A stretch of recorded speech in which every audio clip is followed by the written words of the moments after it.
Hamas ने जब 7 अक्टूबर 2023 को इजराइल पर हमला किया था, तब हमास की मिसाइलों को रोकने का काम किया था इजराइल की सबसे ताकतवर ढाल आयरन डोम ने।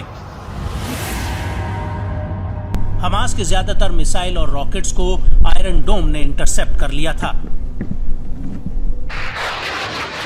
आयरन डोम ही वो हथियार है जिसके दम पर इजराइल किसी भी बाहरी हमले को रोक पाने में कामयाब हो पाता है। लेकिन अब ऐसा लग रहा है कि हूती और हिजबुल्लाह ने इजराइल की इस ढाल का तोड़ निकाल लिया है।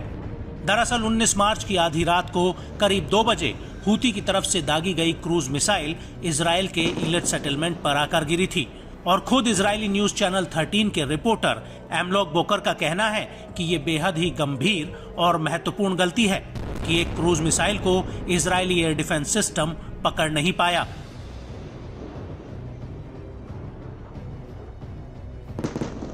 उसके बाद हिजबुल्लाह के एक रॉकेट अटैक में भी आयरन डोम इन रॉकेट्स को इंटरसेप्ट नहीं कर पाया था, जिसके कारण आईडीएफ के 2 जवान घायल हुए थे।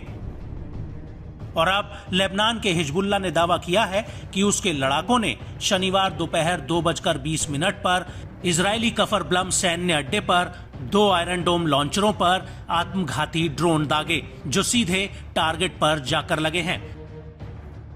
वहीं इजरायली मीडिया ने भी इस बात की पुष्टि की है कि कफर ब्लम पर ऑपरेशन से पहले सायरन सक्रिय नहीं थे, जिसके कारण क्षेत्र में आग लग गई, क्योंकि हिजबुल्लाह द्वारा किए गए हमलों को रोकने का कोई तरीका ही नहीं था। लेकिन अब आपको बताते हैं कि आखिर इजराइल का आयरन डोम एयर डिफेंस सिस्टम है क्या, जो उसका रक्षा कवच कहलाता है। तो आपको बता दें कि आयरन डोम दुनिया का वो एयर डिफेंस सिस्टम है जिसके वार से कोई भी मिसाइल बच नहीं सकती है, या यूं कहें कि इजराइल के हथियारों के जखीरे में आयरन डोम सबसे ज्यादा ताकतवर हथियार है। आयरन डोम दुनिया के सबसे शक्तिशाली एयर डिफेंस सिस्टम की लिस्ट में आता है। ये जमीन से हवा में कम दूरी की मारक क्षमता वाला एयर डिफेंस सिस्टम है। आयरन डोम रॉकेट, मोर्टार, गोला बारूद, ड्रोन को कम दूरी पर मारने में सक्षम है। इसकी रेंज करीब 70 किलोमीटर तक है। इसमें 3 चीजें बेहद ही अहम हैं।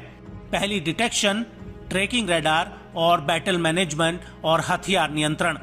इसका मिसाइल लॉन्चर 20 तामीर मिसाइलों से लैस होता है। जब कोई भी रॉकेट इजराइल की तरफ दागा जाता है तो आयरन डोम डिटेक्शन और ट्रैकिंग रडार से आने वाले ऑब्जेक्ट के रास्ते का पता लगाता है और इसकी हथियार नियंत्रण प्रणाली को जानकारी भेजता है, जो रॉकेट के आने वाले रास्ते, स्पीड और संभावित टारगेट का पता लगाने के लिए तेज और जटिल गणना करता है। और यदि आने वाला रॉकेट किसी आबादी वाले इलाके या रणनीतिक प्रतिष्ठान की ओर आता है तो आयरन डोम के लॉन्चर से तामीर मिसाइल फायर हो जाती है और ये मिसाइलें हवा में ही रॉकेट को खत्म कर देती हैं। इजराइल के राफेल एडवांस डिफेंस सिस्टम और इजराइल एरोस्पेस इंडस्ट्रीज ने अमेरिका की मदद से इसे बनाया है। पहली बार आयरन डोम का इस्तेमाल साल 2011 में किया गया था। आयरन डोम को गाजा और लेबनान से दागे जाने वाले रॉकेट और तोप के गोलों को रोकने के लिए बनाया गया है। आयरन डोम हमला करने वाले रॉकेट को हवा में ही खत्म करने के मामले में 90% कारगर साबित हुआ है। आयरन डोम के इंटरसेप्टर को मोबाइल टावर या स्टैटिक लॉन्च साइट से दागा जाता है। ये इंटरसेप्टर हवा में ही आने वाले रॉकेट्स को खत्म कर देते हैं, जिससे धमाके की आवाज के साथ चेतावनी वाला सायरन भी बजता है।